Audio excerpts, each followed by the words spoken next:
Welcome back. Welcome. So I do see that you have clicked on the second part of episode 6. Very cool. I now consider you cool. We will now get into the second half of our extracts. Yeah, we will. We got 5 more each to dish out to each other. So let's just jump right into it. I guess, don't I? I need to... You do. Remember. Okay. Yes. This one was ambient. Yes. It was sort of quite, I was going to say spacey, but it wasn't really spacey. It reminded me more of water. Did it? And I thought, well, firstly, I know there is an ambient composer you like a lot. We're not going to do this again. I thought it was Hiroshi Yoshimura. It reminded me a bit of Wetland. Mm-hmm. I haven't listened to Wetland in a bit, but it reminded me of it, so that's what I guessed. I guess droplets, because what, if anything else, is there an abundance of in a place called Wetland? Water and droplets. Mm-hmm. Yeah, well said. Ambient, 1987. And because I thought it might have been Wetland, I guessed number 32. Number 32. Quite high. I'll give you 3 points. Ooh, thank you. Well, I've asked you this before, and I can't remember what answer you gave me before. When something is a posthumous release, right. do you go for the year it was released, or sort of the archive date of composition? Oh, I see. I can't remember. I think we've said both. Both. Yeah. So you're close enough to one of them, kind of thing. Yeah. Well, I mean, I'm willing to give you a point because you're exactly on for the date it would have been written. Okay. If you haven't figured it out by now, this is Flora, not Wetland. So this is Hiroshi Yoshimura. Yes. It's called Adelaide, as in the place in Australia. 2006 is when Flora was released, but 1987 is the sort of archived composition date. I said ambient new age, minimalism, starting to enjoy that term increasingly. 184th off the pink one, Flora. Yeah. Just come to the conclusion that it's just another Yoshimura album that hits. I genuinely don't have much more to say than that. I've listened to it enough times now. In the same way that I spoke about Grizzly Bear, I think there's just something about Yoshimura. He just got it, man. I don't know how he did it every single time, but consistently beautiful. And I think as it has started to get warmer, and that part of me is starting to go... Sorry, I thought my mum could see me from the garden. It started to get warmer, and there's that part of me going, "God, everything's so bright and colourful, and you need to be on a plane somewhere, lad. You've worked very hard with your law stuff this year. You need a few days properly switched off somewhere." All of this. I've come to serenity again. I've looked for that in music, and Flora is a wonderful candidate. Yoshimura generally is a wonderful candidate, and it also feeds into my happy year of music thing going on, that I'm once again embracing all the Yoshimura stuff. It was some of the most fun I've had listening to music last year when I worked through every single album of his. I don't remember enjoying music as much, really, when I was working through a discography as when I was doing Yoshimura's. Every single album has something to offer. Flora is the most album-like, is how I put it, because there isn't anything too long on it, and it feels like individual tracks. And again, I struggle to pick a highlight off of it. I think Over the Clover's pretty good. Is it Maple Leaf Factory or Maple Syrup Factory? Maple Syrup Factory, I think. Maple Syrup Factory. Yeah, which is so cute. It's gorgeous. Adelaide is probably the most Wetland song off of it, because it feels the most sparse and the most, emphatic. But there's another track called Asagal. I know I'm pronouncing that wrong. That's gorgeous. Sati on the Grass is so much fun, man, because it's basically just him doing a pastiche, just a fake Sati song on a synth. It's so cute. It's nice. So much fun. A lovely closer. Wonderful summer album is what I'd say. Okay. There are certain Yoshimura, like Wetland, probably not a summer album, maybe getting more into autumn and winter. because it feels a bit colder in a nice way. Hmm.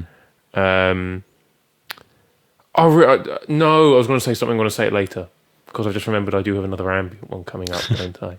So I say so much about Yoshimura all the time. If we ever come to do, which we probably will do, these sort of Whiteboard Game highlight compilations, this person talks about this artist. Maybe Yoshimura is the first one to do for me because I've said enough. If you like peace, if you long for a world imagined by a wonderful Japanese man in the 70s and 80s, listen to Yoshimura. Every single album has something to offer. 3 points. Thank you. You're welcome. Yeah, I was going to say, because I remember when you played me Over the Clover, I noticed that it was on the Spotify. Yeah, because they've reissued Flora as well. You reminded me. And so, now Flora's on Spotify, which is really cool. A huge win for Yoshimura fans. A huge win. Not that I use Spotify.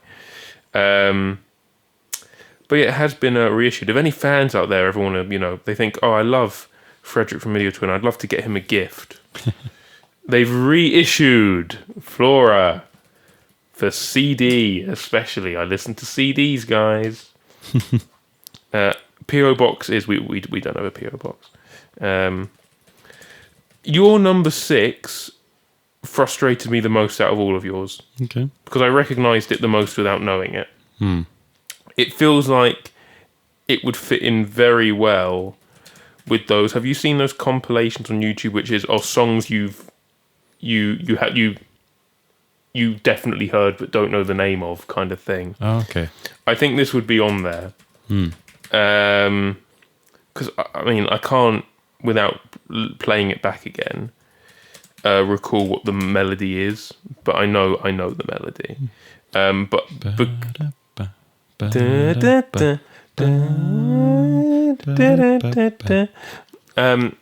on account of not knowing it, I've just gone for a hodgepodge answer. Yeah. It's all over. You're gonna have to forgive me. It's probably quite offensive to fans of this genre. But it's so. I'm actually quite embarrassed looking at it now. It's so all over the place. I'm sure it's fine. I said the Ronettes. Easy Sunday, 1972. Classic R&B, easy listening, jazz fusion. 141st. Okay. See, told you. You get 2 points out of that. I don't know how. Don't know how. The easier ones, you got a year point and you got a genre point. That's fair. This is. I'm going to kick myself. They're called jazz. I don't know. I think of popular jazz fusion bands. I think Miles Davis had his jazz fusion era. Herbie Hancock, obviously, being probably the most popular jazz fusion musician. Arguably Chick Corea. Chick Corea, yeah. If you say this is Cassiopeia, I'll cry. It's not Cassiopeia. Okay, because I did almost put them, and I thought this sounds American. Yeah, it's of the sort of jazz fusion time. This is a band called Heavy Weather. Okay, to be fair, no. But the track is called Birdland. Does that not ring a bell? Wetland? Not Birdland. Wetland, Birdland. How different it is. Waterland, ambient. Birdland, jazz. Jazz fusion is, the genre. It's got synth and stuff. That's what makes it fusion-y. Yeah. 1970. I just had a jazz fusion musician come to mind. I can't remember his name. I will try to remember him. It's very. I doubt you'll get it. It's a very vague thing that I've provided there. With a genre I don't know much about. Yeah. 1977 is when it came out. Number 166. So it's sort of ish in the ballpark. Pretty good. I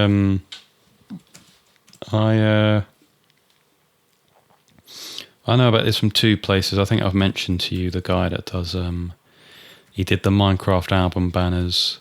Yes. Sort of series. Has not uploaded one for ages, and I'm like, come on, man. Come on. Game's not going anywhere. Come on. And I've played Birdland before in the music, the wind band that I play in. We played it not too long ago. But I just remember generally getting the feeling that people didn't enjoy it, and that people didn't like it. It sounds fun. I think in a wind band setting it might be a bit different, maybe. Okay. But I remember playing it and thinking, this is really nice. I mean, it reminded me a lot nice. of stuff that I would have played back in school with those sort of wind bands. Because it's quite very syncopated. I was going to say, yeah, very.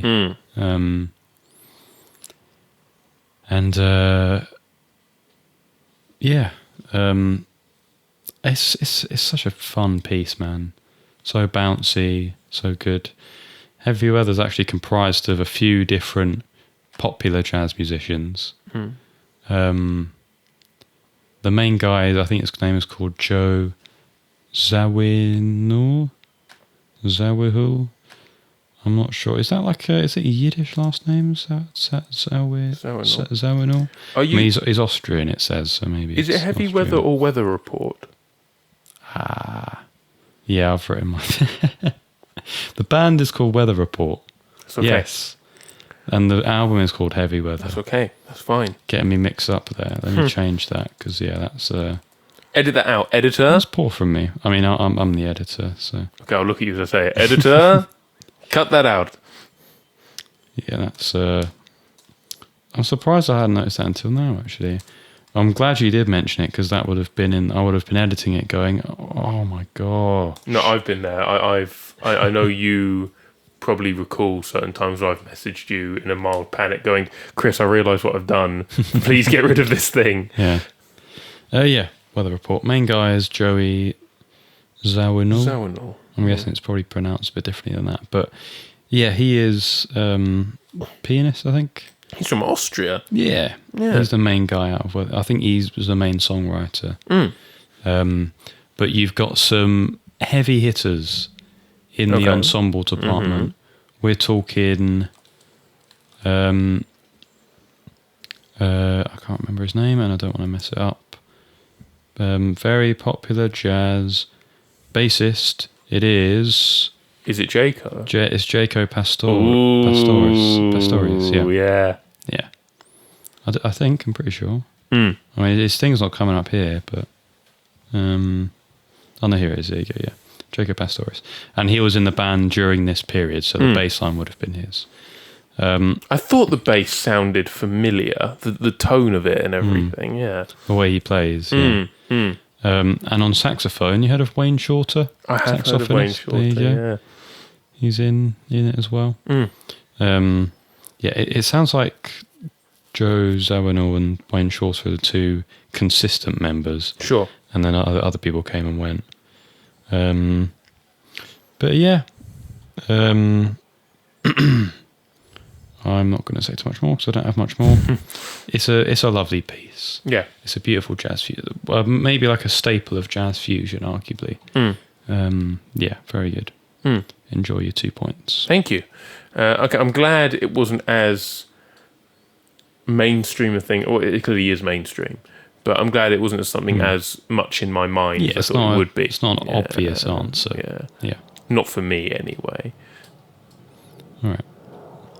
Number 7. This was sort of lo-fi folky. It was a bit. Sort of really struggled with who to put for this. I put Sufjan Stevens to sort of play it safe. So I thought it could be something he made. It doesn't. I mean, there's very soft humming female vocals. In fact, I've said the title is called Humming because of it. I'm guessing it's female vocals. It might be a very high male voice, such as Sufjan Stevens. Chamber Folk, 2007, number 183. We'll see. I'm going to give you a point for Chamber Folk. I'm going to be very kind here. Thank you. Appreciate that. Because I have put an indie folk, but they're different. They are different, but I'm going to give you a point. This is someone I've given you once before. Okay. And I thought if I gave you one where they're properly singing, you'd recognise it too easily, so I'm sorry. Is it Gregory and the Hawk? It is not Gregory and the Hawk, no. I thought I had a... that would be... See, Gregory and the Hawk I can never give you again because her voice is so... I think it might be the most cutesy sounding female vocals I've ever heard. So I might be able to give it to you once, but in like another year's time when you've forgotten they exist. This is a gentleman called Melaina Kol, or at least that's their stage name anyway. Their artist name. It's called Miss, 2018. Singer-songwriter, indie folk. Again, I kind of think slowcore applies here a bit. 145th. It's gone up quite a bit. Birdkill Worm. One of my favourite obscure YouTube finds in the last few months. Increasingly, I like this album because there isn't a bad song on it. Songwriting is really nice. For the tools at his disposal, it sounds very much like it's just some instruments in his room plus random percussive noises. It's just really well made. I really enjoy it. I think, there's a... Let me get the track list up for you. Because there are a lot of highlights on it. But I think Miss comes in a run of tracks that I find particularly powerful. They're all one word, all the tracks. Right, and so you get this, which is pretty good, then you get Mass, and you get Miss, and then you get Nerves in there as well. It's like an instrumental track in the middle of everything, and you get this quite nice guitar part you hear at the start, and then almost like this just cloud covers you in the second half when his humming comes in much stronger, and it's backed by a piano now instead. And he sounds weak and tired, and he delivers it really well. Who'd have thought humming could be delivered so emotionally? Yeah. You know? I think it's not a problem with this album, it's a problem with me. I think the reason why it's gone up so much is I've suddenly, over the last month or two, really started to understand the things he's singing about. And suddenly I just go, oh my God, I haven't felt these things before, and you're singing about them. It's quite painful. But in a way, it's helped me to realise how well written it is. And so from that perspective, I really do recommend it.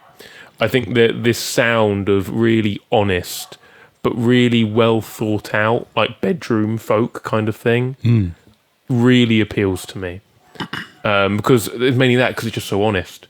It's an artist who hasn't got anything to hide. And I really enjoy that. It's an album that will probably continue to go up. I'll give you your 1 point. Thank you. Thank you. Yeah, I'd forgotten you'd used Green Cole, at the end, which is the best song on the album. It's the biggest sound. Like, it sounds like the most stuff going on kind of thing. But the lyrics on that are just so awesome. I like lyrics that straddle between vague and obvious perfectly. They give me enough work to do. It's what's great about that reprise track off of Yellow House, because you look it up, and I know some people read this and they'll roll their eyes, but Drost in particular, I want to say Drost wrote this one, maybe they both did, I don't know, but they've gone on record as saying, we wrote them on purpose to be vague. And so I know some people read that just go, no, but you're meant to know what it's about. You can't do that. I was like, no, I get to choose what it's about now. I think that's amazing. Look, I'm talking about a different thing now, but wonderful album. I really recommend it. Okay. We're on your number 7. I'm proud of my logic for this, but I'm prepared to be wrong, kind of thing. Okay. I thought this had an alt country sound. It's a bit twangy. So I said Wilco. I think that's a valid guess. It is a valid guess. And I went off the fact that you like Wilco a lot, so if it is Wilco, maybe quite a high ranker, but I don't think it'll be this high now. I think we've had maybe your highest stuff already. I don't know. I said Wilco, Don't Dare, 1998. Alt Country, 35th. 35, wow. You're saying wow because I got it exactly you right. Think I like Wilco a lot, yeah. I have been meaning to get into some of Wilco's other albums. Still yet to do that. But oh well. This is by... maybe it's indicative of this band's flexibility. Oh, have I been pranked? This is Yola Tengo. I've been pranked. I've been pranked hard. That's quite a shame. Okay. This is a song of theirs called "The Lie and How We Told It," which I think is a beautiful title. That's Such a good lovely title. title. That's really nice. Dream pop is the genre it said on Rating Music, and I was like, is it?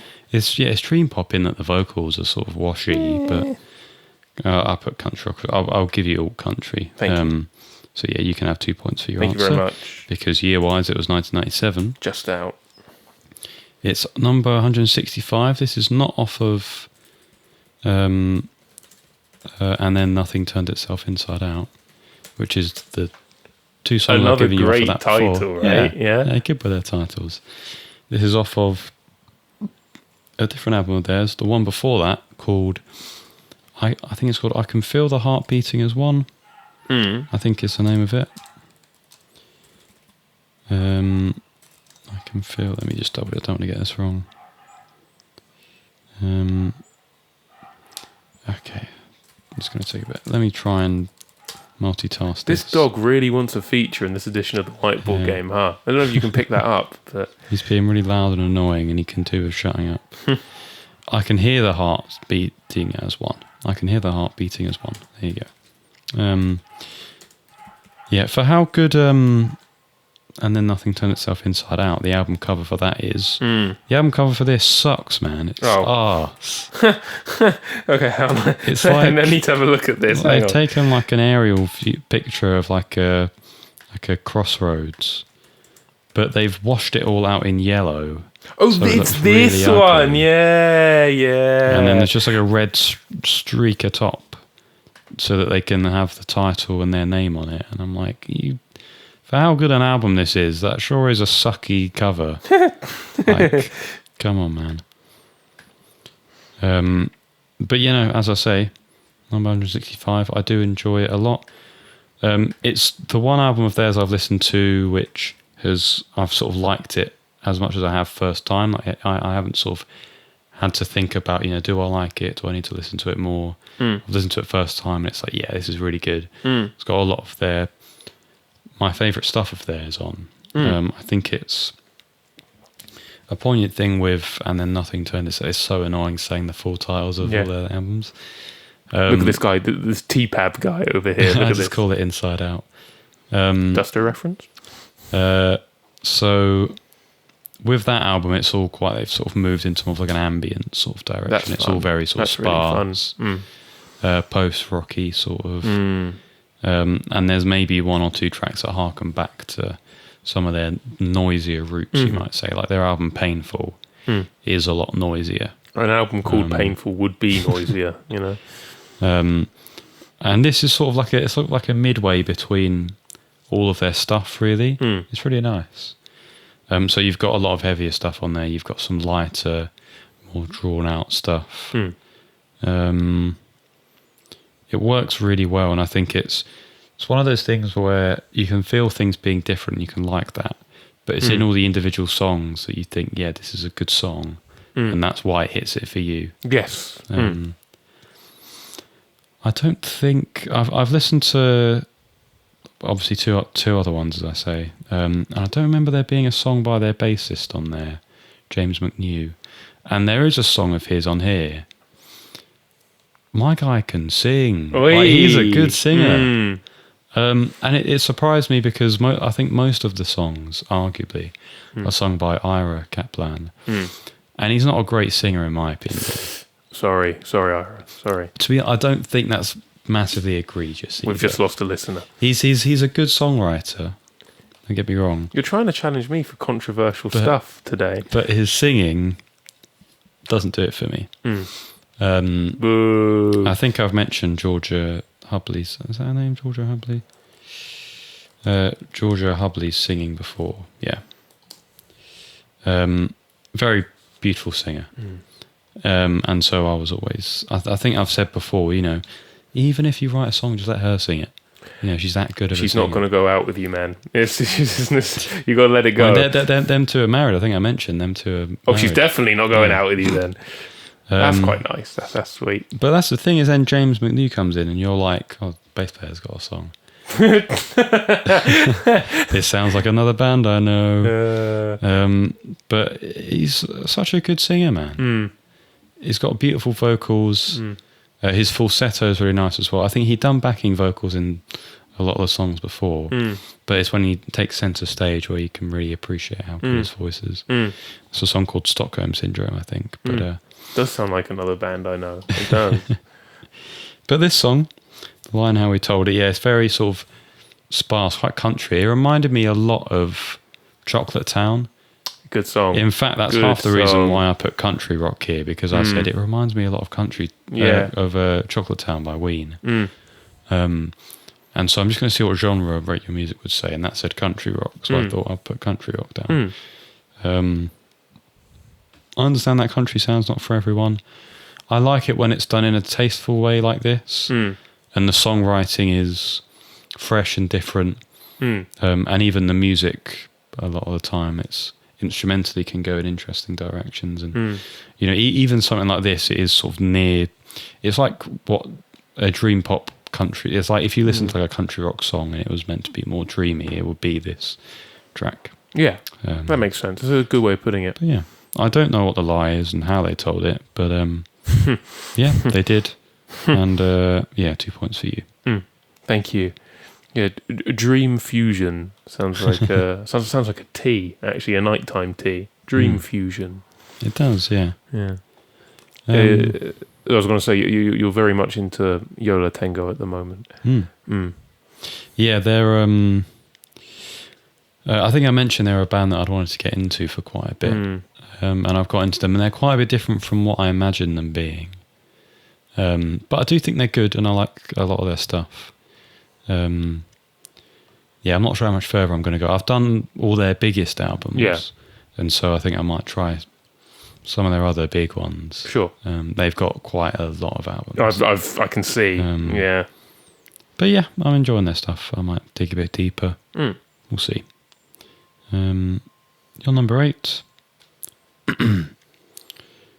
I had no idea. This could have been a very weird sort of experimental song, or what I thought maybe not so much more likely to be, but what I had more fun with my answer with it being. Was it being like a weird interlude sort of track for like a band. And I thought, well, what does it sound like they're doing? It sounds like they're working. They're doing some sort of work, aren't they? Yeah. So what if it was a Men at Work instrumental interlude sort of track? Yeah. That would be sick. Yeah, that's really they good. have an album and they really have a track like called, that. for example, We're Working Here. Yeah. And that's excellent. That would be lovely, wouldn't it? I love that. And I like the idea of that enough for it to sway me to being fine with not getting any points for this answer. Field recording is a genre I put because there were recordings of maybe not fields, but of people soaring, people doing work. 1987. I mean, that was just based on when I know Men at Work years were. And I guessed it might have been your Joker. Your Joker's been and gone, so it's not. But sorry, yeah. I want to give you a point for field recording. Thank you. Because it is a field recording. I love your answer, man. I'm really happy with your answer. I wish it was that now. And I wish they had got an album, Men at Work, where it was just noises of men working. They're weird, experimental noise ambient, which sounds like a contradiction. Well, they're quite a quirky band anyway, so you could picture them doing it. I love Colin Hay, man. I love that man. It's not. This is... they've already shown up once in this game. This is the Beach Boys. Wow. This is called I Want to Be Around /Workshop from the Smile Sessions. Officially released 2011. I've put the genres, man. Chamber pop, prog pop, psych pop, art pop, field recordings. This is number 14 now. Wow. It might be a bit of recency bias crazy, off the back of the passing of Brian Wilson. But it's perfect. It would be even more perfect if it was fully made, obviously. But even in its unfinished state, it is one of the best things I've ever heard. And it makes it sound like I just, I think you know the law. I didn't just come to the Smile Sessions. This is something I used to get played a lot when I was a child. And it took me one day saying, no, let me actually finally in my adult life now re-listen to the album. I remembered every single melody. And so immediately, very important album. It just so happens to also be fantastic. I was trying to figure out what bit to give you because I wanted to have a Beach Boys thing somewhere. I really wanted to.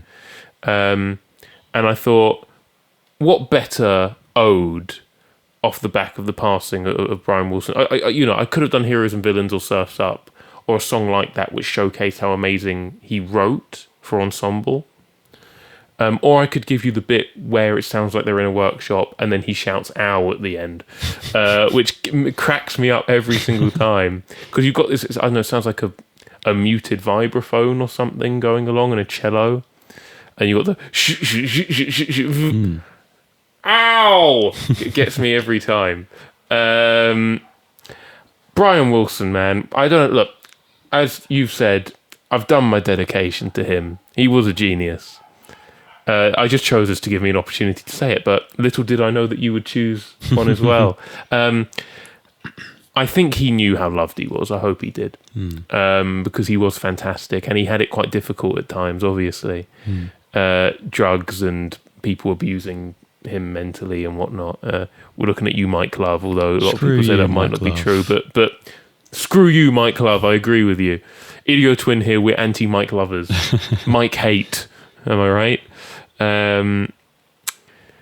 But look, he's somewhere now with his two brothers at last.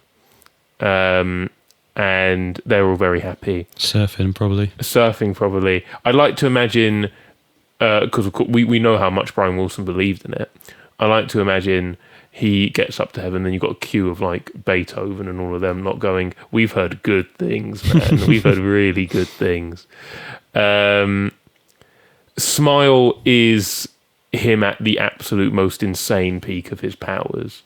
You start to understand the more Beach Boys you listen to and the more you learn about his life at the time, why it was never going to be finished. Because he just wasn't in a state where he could have finished it. And, the rest of the band are there looking at their wristwatches going, Brian, we need to get this album done. And so you get Smiley Smile, which is like the evil version where everything's unfinished and a bit creepy. And it sounds like a bad trip. What I imagine a bad trip to feel like, because as you know, Chris, I take so much drug. Oh, yeah. I love drug. Ooh. I got to stop you sometimes. I know, because I live for the drug. Yeah. Listen to Smile. Once again, it fits into the happy music year of Fred. It's such a happy album. Surf's Up, naturally, sounds sad. The lyrics are, how do I put, very introspective. That's the word I'll use. And Brian Wilson capable of these intense moments of, actually, this is quite profound. But the way he writes, it's too beautiful. Smile is the peak of it. Listen to Smile. Not even that long. Listen to Smile. 1 point for the genre, sir. Thank you. And then we come to... And of course, rest in peace, Brian Wilson. We'll say that again. Rest in peace. King. Absolute king. Brian Wilson was top, man. He was top. He wrote a song about vegetables, for goodness sake, and it hits. Your favorite vegetable. It hits so hard. And when he was asked about it, he basically just said, yeah, I wanted to write a song sharing love of vegetables. And then you go, oh, so there's no other like hidden meaning? Like, nah. Nope. No, just hell nah. Just vegetables, man. So I didn't know who this was, your number 8. But I made the best guess I could because it very much reminded me of the band I'm typing out now, but I'm stalling for time. It reminded me of a certain era of like alt rock, American alt rock in particular. And so the band I have put is, I can't remember. Have you used your Joker? Yeah, that was the Embrace one. Oh, that's a shame. So this is... I really didn't think this would make it into your top 200 listening to this, but explain to me why I'm wrong. I put Blink-182 because I think that was the best kind of guess I could have put. It's not Blink-182, but it sounded like, the whole... And she took off my pants, and then I turned on the TV, and that's about the time she walked away from me. Fair enough. Sort of like funny alt-rock kind of edgy teenage stuff. Yeah. I put Radiation Vibe. I think he said that. 1996, alt rock, pop rock, power rock. I associate that with like big, strong chords and stuff. I did put Joker, but I now know that's wrong. It's not Blink-182. It's sort of less. You see why I've put it? Yeah. It's like less emo American. Yeah. What's my name again? Where are you? You know. It's more like American. This is a band, you've probably heard of their name before. Fountains of Wayne. Oh my goodness! Yeah. They had a very popular song in the 2000s called Stacey's Mum. She's got it going on. Apparently she had it going on. Yeah. I don't know what they were raving about, but apparently she had it going on. Yeah, the track is, as you said, Radiation Vibe. Excellent, thank you. It's an early one for Fountains of Wayne. This was, well, I can tell you a bit about it in a second. Fountains of... I never thought these bands you never think are going to show up on the Whiteboard Game, man. Power pop. That's like the, you know, you think of Weezer's Blue Album, you think power pop. Yes. / alt rock as well. 1995. And then number 156. That's it's really not doing good. Bad. Yeah. So I think they were a band who it's mainly, especially when it comes to songwriting, made up of Chris. I forgot his last name. There's always a good Chris somewhere when music's involved. Every good band has a Chris in it. It's his name like Chris. I'm going to cock it up if I can't remember it. Chris Collingwood, there you go. And Adam Schlesinger. I think Schlesinger wrote Stacey's Mum. She's got it going on. Yeah, and didn't he know it? Didn't he know it just? And I think it sort of started as them wanting to make music and then sort of forming a band out of that. Like to play live stuff. Yeah. And I think they got popular quite quickly as well because they just sort of said that they were just going to put stuff out and not take it massively seriously. And then it got big and then it was like, oh, okay. We should probably start taking this seriously. Yeah, I guess we got to come up with an actual name for the band now. Yeah. So, yeah, this is their first album, self-titled. Do you know, it reminds me a lot of like an American like Park Life sort of album. Yeah. In that it's sort of, I think it's mostly written by Chris Collingwood, and it's like he's sort of looking on the outside at like certain people and writing songs about them in the same way that Damon Albarn might have done. Americ pop instead of Brit pop. Yeah, it's fun. US pop. So say a track like Tracy Jacks off of Park Life reminded me a lot of Joe Ray off of Fountains of Wayne. Similar sort of thing you can probably see. But it's just so overrated, man. It's just so overrated. Yeah, I think it's, I mean, obviously this album struggles with being an album which has a very obvious sound. There's a very saturated sound. That makes sense. The rock power pop sound. So if you're able to stomach it, you'll like it. So I think they are good songs. Let me just shout some of my friends. Sick Day's a really good song. Leave the Bikers quite funny. I enjoy You Curse at Girls. Cursed? You Curse at Girls. Oh, You Curse at Girls. Yeah. Don't you know it isn't right? And Everything's Ruined is a really pretty closer. It's really different from a lot of the other ones on the album. But it's a nice closer. They were doing some good stuff. Will I go any deeper? I don't know. Probably not. Deeper into the fountain. They got, what did they get their name? I think they got their name from, I think one of them, it's either from a show or it's in real life. Okay, so I think it's from a show, their name. But there was a shop in the show called Fountains of Wayne, and that's how they got their name. Okay.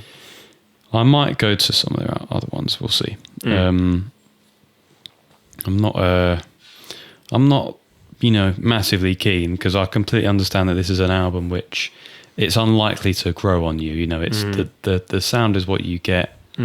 It's alt rock. Yeah. But this song in particular, I do adore. I came across it when I was watching this YouTuber called Trash Theory. He does like music, sort of like histography sort of stuff. Oh, nice. And he was looking at XTC a bit. Okay, cool. And I think in the sort of outro bit, he'd mentioned a few bands that were inspired by them. Oh. And he'd used this song, and I was listening to it, and I was going, oh, this is really good. So I listened to the whole thing, really liked it, listened to the album, really liked it. There you go. Yeah, if you like alt rock, you'll probably like it. That sort of late 90s American alt rock sound. Yeah. It's very that. Yeah. But there you go. Okay, cool. Thank you. Was that 3 points? I think so. What did I say? Nice. I said, okay. 3 points. Lovely. Good Thank job. you. Sorry for not clarifying that. Who, if you had to choose one song about women aged 40 and upwards, would you choose Mrs. Robinson, Stacey's mom, or is it just Miss Jackson, or I'm Sorry Miss Jackson? I think it's, I can't remember. I think it's I'm Sorry Miss Jackson. If you had to choose one for the rest of your life about women aged 40 and upwards, which would it be? I'd probably go, it's just Miss Jackson, sorry. I'd probably go for Miss Jackson. Okay, that's fair. I think I'll go Mrs. Robinson. I'm sorry, Miss Jackson. Oh, I am for real. Never meant to make your daughter cry. I apologize 1,000 times. This one, I've used this one. You're number 9. I've used this. Yeah. Actually? What do you mean? Yeah. Was it this one? Yeah. Oh. I used it. I know you've listened to the album, so I was kind of like, I don't care. You just want to know it. So, LCD Soundsystem. Someone Great. Alt Dance. Probably. Yeah, definitely. 2007. Number 163, Random Number. Again. Oh, you're close. You're really, really, really close. You're about 2 out, range-wise. LCD Soundsystem, Someone Great. 2007, I said Indie-tronica as well, as Alt Dance. 154th, Sound of Silver. Sound of Silver, talk to me. Makes you want to feel like a teenager until you remember the feelings of a real-life emotional teenager. Then you think again. This is... I've done... How many have I done? Maybe... Well, I think I've done all of them, actually. There aren't many albums, are there? Really? Yeah. Wow, so you've done This Is Happening and... was their debut self-titled? Yeah, done the debut. Done 4533, I think, is it? And then they came up with a newer one, and that's like... It upsets me because it's the one album that disrupts their black and white album cover theme. Okay. It's got this bright blue sky on it. It's just like, come on, man. This album's great. This album's great, man. I was quite excited going into it because I'd heard about. Obviously, I forgot you played me a part of someone Great, but I had heard the bit from. Is it All My Friends or All Your Friends? All My Friends. All My Friends. I've heard the bit where he starts going, "Where are your friends tonight?" And so I had that in my brain, and I was thinking that bit sounds really cool, man. I really think I might enjoy this album quite a bit, and I did. Nice. It's a really good album. Get Innocuous, banger. I actually cannot in public when I'm listening to that. I can't help but do you know like the music face, where you sort of like you wince, and I know people are looking at me and thinking, "Oh, do I smell? Why is he doing that?" But it's because I cannot overlook the.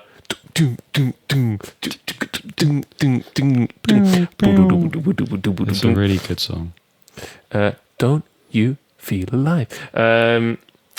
Someone Great. There's a comment on because as you know, I listen to stuff on YouTube. There's a comment on that one saying, "You will never forget the first time you hear those synths at the start."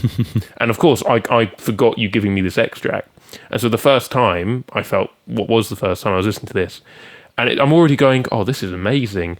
I mean, he can't make it any better, can he? And then you get the for the first time. I was at the gym and I almost fell over. It was like, I've never heard anything this catchy in my life. It's amazing. The title track, fantastic. Us and Them, fantastic. New York, I love. Are you kidding me? As a closer, New York, I love you, but you're bringing me down. Take me off your mailing list. What an album. I really love this. It should probably be a bit higher. It's a shame. What I'll say is it's a shame that, because I do like This Is Happening as well. Mm-hmm. But if you took Dance Yourself Clean and All I Want and you put them on this album, I think you'd have a 10 out of 10 and 11 out of 10 on Sundays. Top 30 album I've ever heard in my life kind of thing. Okay. All I Want is my favourite song by LCD Soundsystem. It's just the lyricism, the bit at the end where he starts belting it. I presume you've listened to This Is Happening. I haven't, no. Okay, I'm going to stop talking then. All I Want is an amazing song, as is Dance Yourself Clean. If you do come to listen to This Is Happening, I've watched a couple of people reacting to Dance Yourself Clean, which is the opening track, and it always cracks me up, as it does people in the comment section, because it starts quite quiet. And I mean, I'm not going to spoil it, but I think you can figure out what happens when I say that every time one of these people reacting goes, "Oh, I'm just going to turn it up a bit. I can't quite hear what's going on." Everyone in the comments goes, "Ah, you fool!" You got pranked, mate. Unlucky. But yeah, I love Sound of Silver. I think it's amazing. I think he's got a fantastic voice, actually. He does have a good voice, yeah. And I love him because he's found a sound that he doesn't come to it immediately. He doesn't start very young as a popular musician. Was he in his 30s or something? He was something like that, yeah. He wasn't a young musician. No. I take a lot of pride in his journey as well as the music. Not pride, a lot of hope. Solace, yeah. In his journey to becoming as popular as he is. Yeah, I really do like his voice. I think he's a great lyricist, actually. So it's not just the fact that he can make amazing synth beats and everything, but he's a fantastic lyricist because he can do really hard hitting. That's all I want. Really hard hitting, but he can do funny as well. He can do really good tongue in cheek as well. The New York, I love you, but you're bringing me down. That's funny, but at the same time, it's like anyone who's lived in a big city gets the vibe of this song. Yeah, absolutely. You replace New York with London, it's the same song. Yeah. That's how I feel about London. I love you, but man, parts of you, man. The final thing I'll say about it is, when I've been talking to you about stuff we've been working on, about this like acoustic percussion kind of thing. I think particularly if you do listen to Dance Yourself Clean, I can finally give you this reference track. Okay. He combines these drum pedals with what sounds like him just tapping away on glasses and stuff. And so if it's almost like, I kind of wish I'd listened to this around when we were doing Mongol at the Races. I already think we've done very well with that song. I wouldn't change a thing. But maybe when we, in the future, come to do like, if we do any more stuff that has like looped beats and stuff, do it like Dance Yourself Clean off of This Is Happening, because amazing. Okay. Just amazing. He does it so the way the balance is outstanding. I love this album. I'm going to give you the most confident 4 points of the game. For you to frown at me and go, "I've given you this before," always breaks my heart a bit. I go, "Oh well."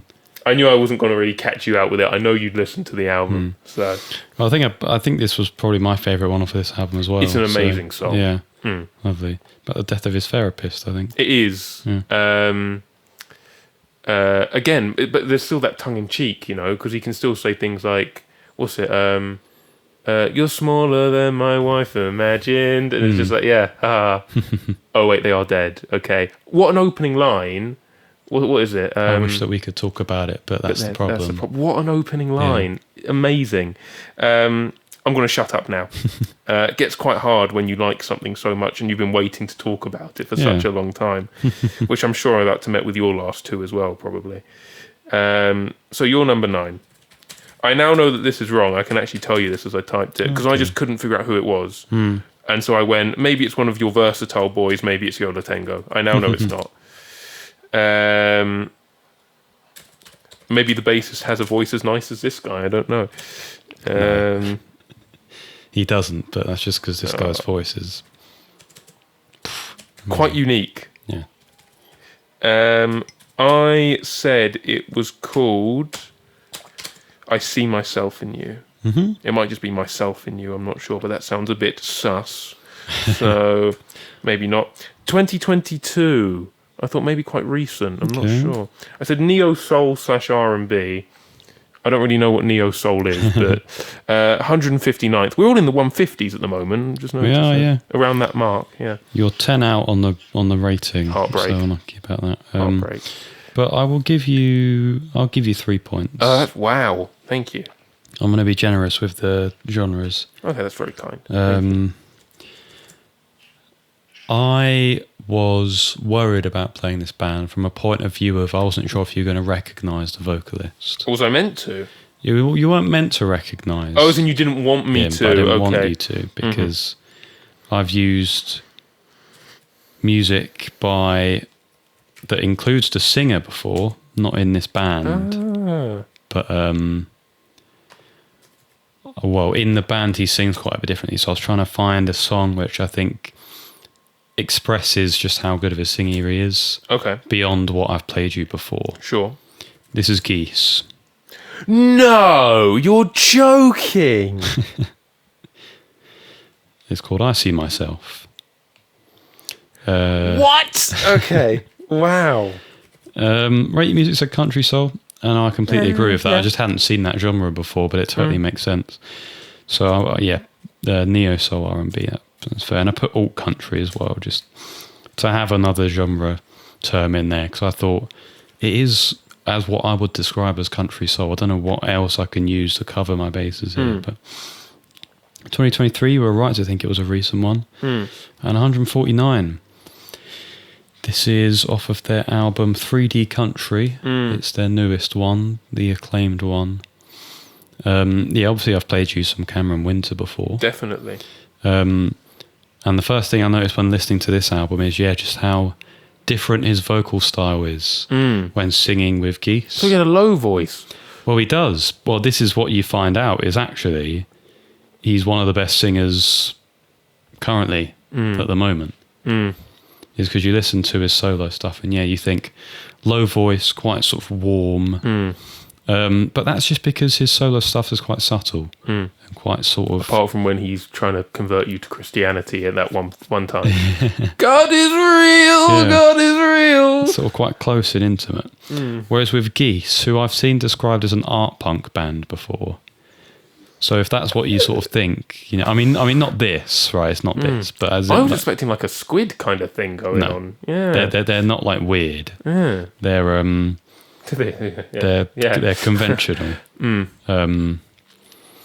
But in terms of when you think of art punk, you think, you wouldn't say that the lead singer is sort of as sort of intimate as Cameron is on his solo album, right? So it makes sense that his range when he sings with Geese is crazy, and I think this song exemplifies that perfectly well. Because I'm sure he probably has some sort of auto-tune, like subtle auto-tune on his vocals helping him. Because everyone does. I don't put it on yours, but everyone does.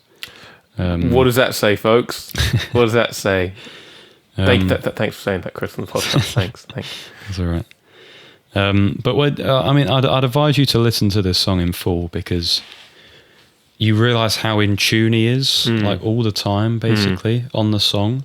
And then you get the chorus, which is just, it's like him shouting, but he's still perfectly in tune in his raspy voice. I think just the energy he brings as a performer is amazing. It's awe-inspiring. He's incredible. I watched a few live videos of the band just because I'm intrigued by them. They seem pretty interesting.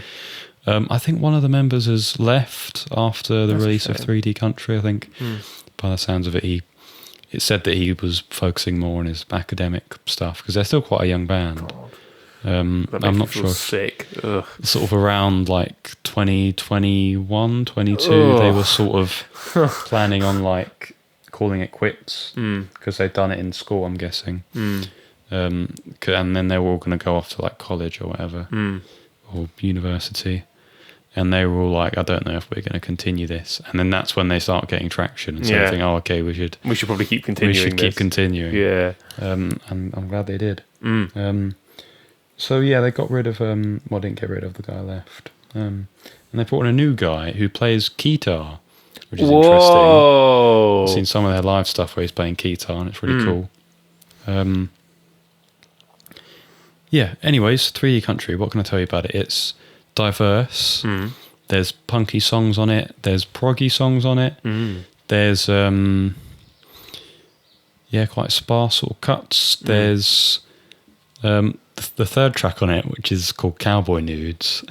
Fantastic, brilliant. It's like the riff is very sort of like 2000s indie rock post-punk revival sort of. It feels very easy riff, very pleasing to the ears as well.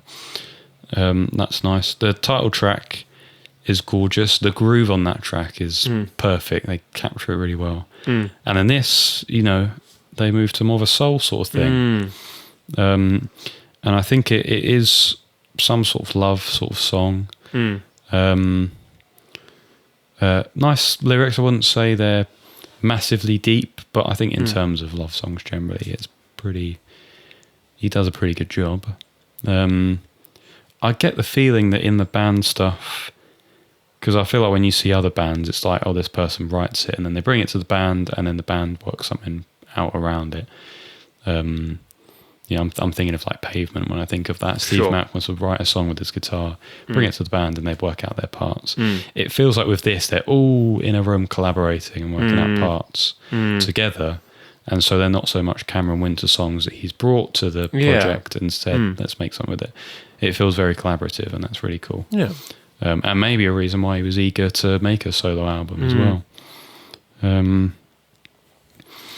I would heavily recommend listening to this album.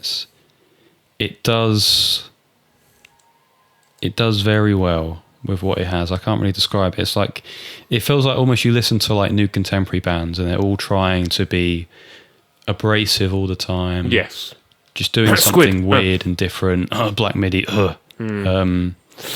Which, I'm not a massive fan of Black MIDI, but I respect what they're doing. It's just, it feels like a lot of the new bands out right now that are getting that sort of acclaim are those sort of bands. Yeah, and that's not my thing. I don't like it. Post-Brexit. Yeah, post-Brexit rock.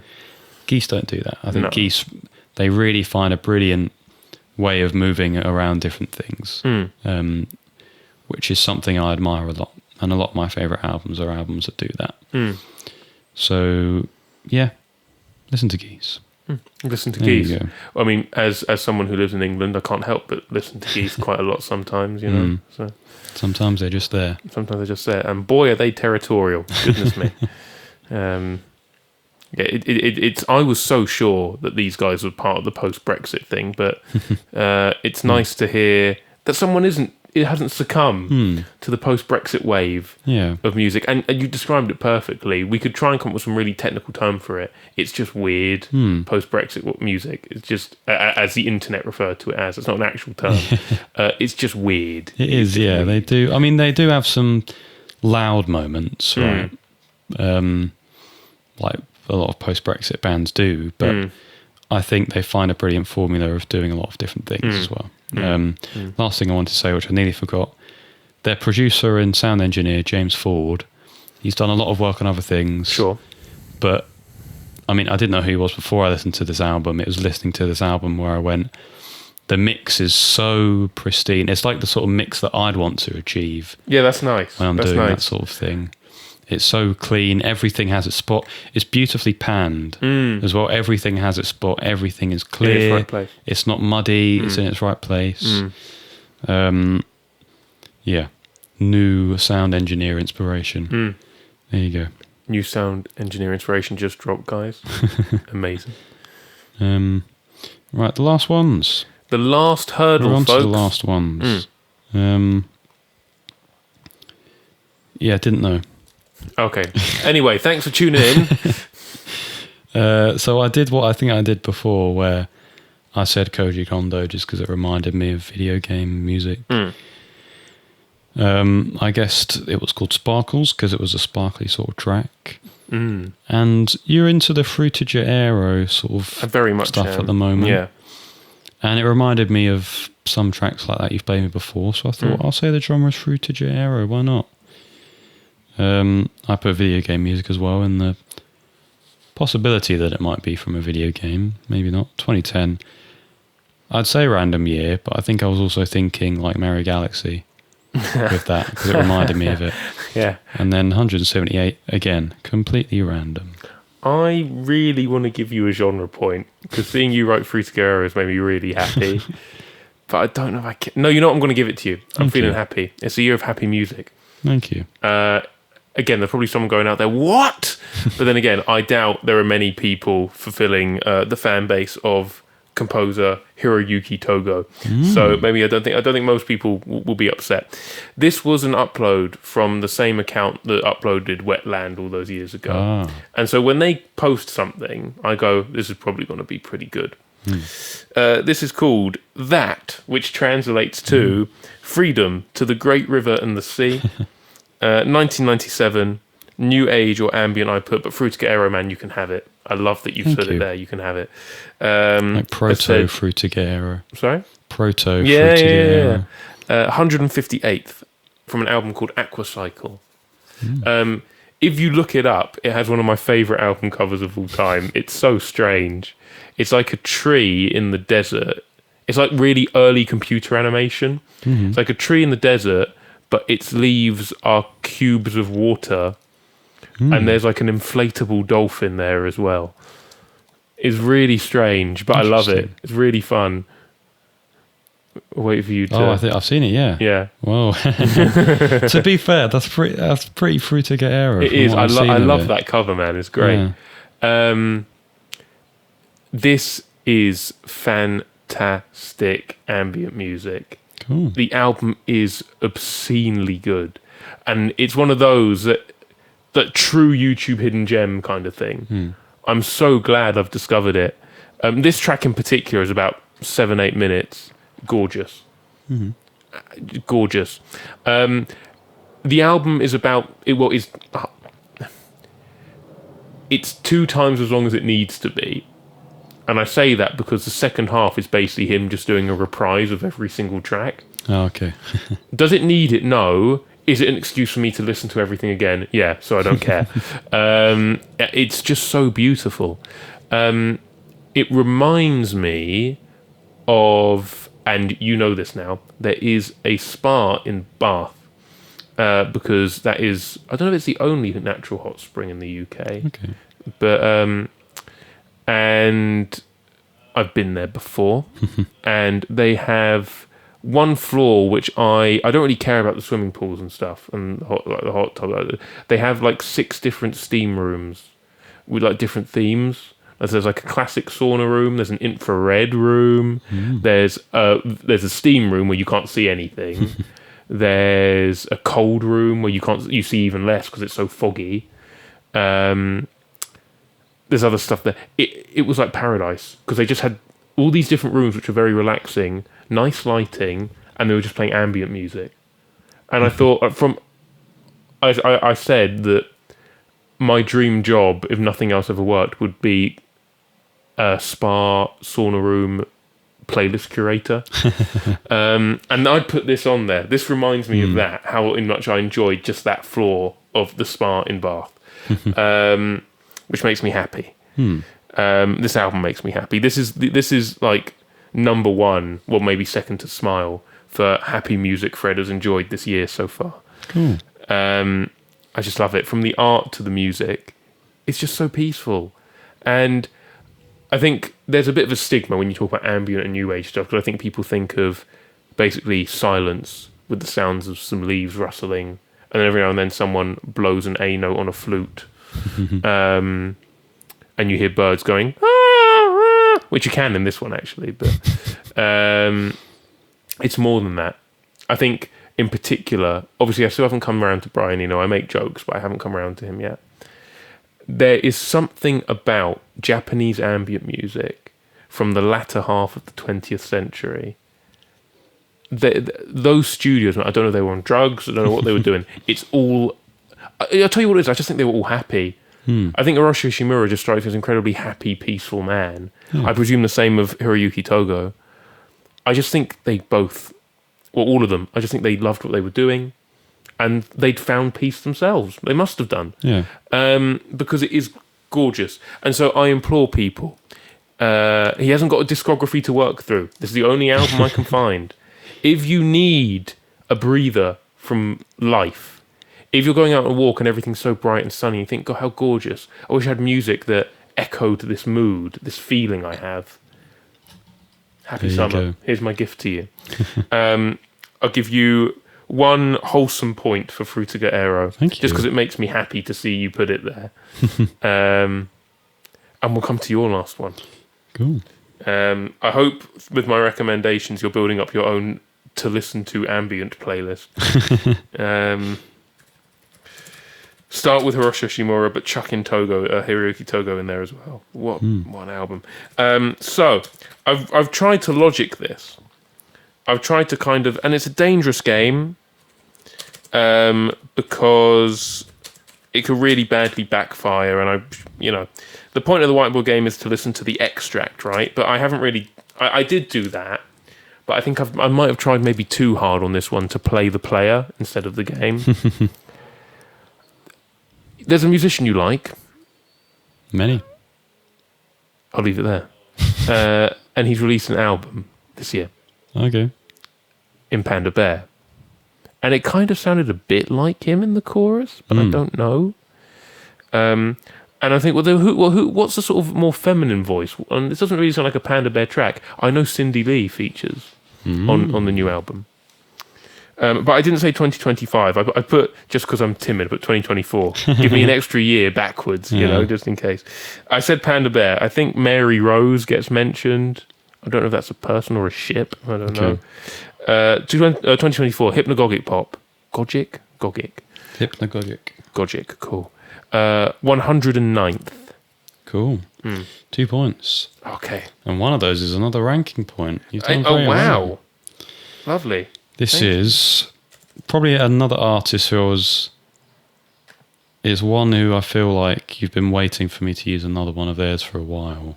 Ooh. Ariel Pink. And no, you know what? I'm not even bothered. Not even bothered. That's fine. Because he's evil. There's a track of his called Kitchen Witch. I looked into lyrics, don't really know what the Kitchen Witch is. Maybe it's some sort of... Let's have a look. So I think he must be singing about a woman. It's a sexist song. So maybe it's sexist. It wouldn't put it past me. I don't think he's a particularly great bloke. Hypnagogic Pop, perfectly right on that. I put Psych Pop as well, just to throw in another genre term. Why not? There you go. 2017. I think it was the one after Pom Pom. 104. That's pretty high. Yeah. So basically, I finally, after 3 years, decided to listen to more of an artist I like. Yes. What? Who does that? That's crazy. I know. That's actually what I've been doing. I've been alternating between getting through albums by people on the top store I haven't got to yet and new stuff. So I'm glad you're doing the same. From what I've remembered of Pom Pom before going into it, is there's a lot of eccentricity in a lot of the tracks. Some of them are just crazy. Dinosaur Care Bears, what the hell was going on with that track? Negative Ed, which I think I've played, which I do really like, is pretty wacky. But yeah, eccentric album. This is more sort of subtle. And when I say subtle, it's still Ariel Pink, right? So you're not listening to like I don't know, who do I have to compare it? You're not listening to Person Pitch by Panda Bear. Yeah. It's still quite sort of wacky and crazy, but it's not as wacky and crazy as Pom Pom. And I kind of like that. Okay. I kind of like the fact that it's a bit chiller. A lot of people probably disagree with me, but I'm looking at the RYM reviews. A lot of them are quite damning of it. I mean, a lot of people don't like Ariel Pink. I think that's the point. And that's fine. It's not the kind of music that's for everyone. And I get that. He's also hard to like as a person as well. And I get that. If that affects what you think about his music, I'm not arguing with you. Yeah. I think he's just got a style that I don't know. It's weird because being someone who is very sort of eager with music production and sound engineering and stuff, his music has really not much emphasis on the sound engineering sort of aspect of it. He leaves his stuff quite lo-fi, yes, and just unpolished. But that adds a very dreamy quality to his music. If he had all of his stuff sound engineered properly, it wouldn't sound as good as it does. Yeah, because no, you make a wonderful point. Dreamy aspect of it. And that really works. There's a lot of great tracks on it. Feels Like Heaven. I remember thinking, is this going to be a cover of the Cure song? It's I was going to say, yeah. Very sort of groovy track. All of the lyrics, the first thing I wanted to say was In the Pocket. They just work. They flow. That's probably a better way of saying it. What other ones do I like? I mean, the title track dedicated to Bobby Jameson is really good too. Couldn't really suss at who Bobby Jameson was. I think he was. I wasn't sure if it was like Ween have a song called Eulogy for David Anderson. Yes, who was like a local musician of theirs when they were on the scene. I don't think Bobby Jameson. I think Bobby Jameson's a musician, quite a popular one who probably died around that time. Ariel Pink liked him, probably. Another Weekend, I think, is the most popular one off of this.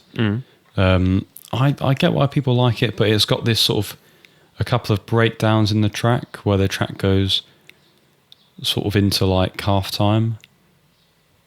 And like, I don't mind it, but something about it takes me out of it a little bit. I don't know what it is. Still a good track. Bubblegum Dreams, beautiful. This one, Kitchen Witch, again, super groovy. I think there's a track on there called Acting, which is like the most, I want to say most unique Ariel Pink song, if you could have an Ariel Pink song. Yes. That's mainly because he's collaborating with a guy called Dame Funk. Okay. I think his name is. And it's a lot more funky, a lot more sort of, I guess like R&B almost, which is not what you'd expect from an Ariel Pink song. So that's cool. The last track, Revenge of the Iceman, comes out of nowhere. It's like a crazy hardcore, almost sort of punk sort of song. And most of the stuff on here is like quite synth pop sort of stuff. Whereas that is just properly driving rock. And his voice is gravelly. Ooh, it's gravelly. I'm fleshing out because I feel like for the amount that I enjoy this album, I feel like I need to show that. When I was trying to look for other albums of Ariel Pink's to sort of get into, I wasn't sure what would be his sort of biggest ones. This is one of his biggest ones. I think he's got one with his band Haunted Graffiti as well, which I'm going to check out. There's a few that I'm planning on. I think a lot of it as well is his album covers I don't think they're great. I do quite like this album cover.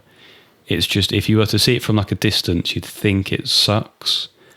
I agree with you. I think I'm looking at it now and I think it's pretty decent. When you look at it close up, you think it's cool. But if you were to like see it from a distance, it's like a hodgepodge. I think I prefer it if the writing wasn't on it.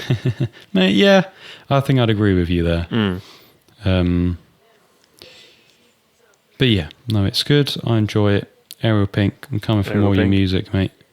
Shouldn't have said mate. Oh dear. Oh dear. Okay. Maybe this will be the first thing I cut out of our go recording. We'll see. Another episode, another Tory Chris moment. Yeah. Good job on Thank your you. 2 points. Thank you. So It's time. I think I did better in the first half than I did the second half. So I don't think I'm Frustrating. dissimilar to you.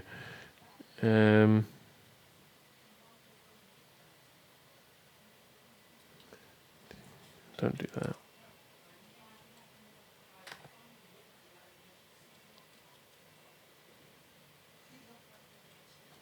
okay. I have my number. Okay. I think this may be a Chris dub, but we'll see.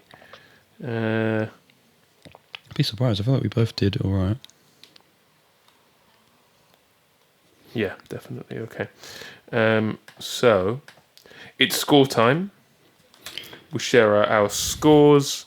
For reference, the total available is 50. No one's ever going to get above 90%. That If would we be just use remarkable. pop songs the whole way through, like Yeah. very obvious pop songs, maybe. But I think if it's just very obvious pop songs like radio pop, I think we'd both struggle with that. Yeah, and who'd enjoy listening to this podcast as well if it was? Just turn on the radio if that's what we want, Yeah. you know. So, ready? Yep. Okay, 3, 2, 1. Oh, really? You thought I won? That's crazy. Really? I thought you were going to get something because I got 24. I Very got 25. There you go. I'm really surprised at that. Well played. Good game, yeah. I was convinced that you'd sort of got... Because when you said, I think you won this, I thought, is he got quite low then? But 25 is a top score, man. I thought that... I don't know, I felt like you got a better run than me. I got 2 4s, but I got too many 1s. I see, too many ones. Okay. Yeah, I got 3 1s. I was concerned about my donut. I think that was the main thing. But no, very well played. Yeah. Well, I'm not going to outro. You're going to outro. Well, when is a whiteboard game not close, eh? Yeah, And true. when is a whiteboard game not fun? Yeah. What is a whiteboard game and how do you fill it up? You know, that joke will make sense in a while, not just yet. But come back to this in I don't know 6 months or something, and then it will. Your older self will love that joke. Let me tell you. All right, yeah, I think that's all we got to say. Come to our gig in August. The 17th. Yeah. We look forward to seeing you there. We look do. forward to continuing working on music. Listen out for stuff. Yeah. Anything else you wanted to say? Anything else I want to say? When will this one be going out? Do you know? 1st of August. 1st of August. Okay, so if this goes out on the 1st of August, 2 days before it goes out, it would have been my birthday. So birthday True. wishes, guys, please. Birthday wishes. Thank you. Send them. I'm going to be 19. I'm going to be 19. I'm very young. I can't be afraid of being 24. That's not old. I can't be afraid of being 24. That is all I have to say. Yes, Cool. I begged for birthday wishes now, so I'm happy. Yeah. Right. Yeah. So it sounds like we've said everything we need to say, except Hold on a minute. Whiteboard game. Forever.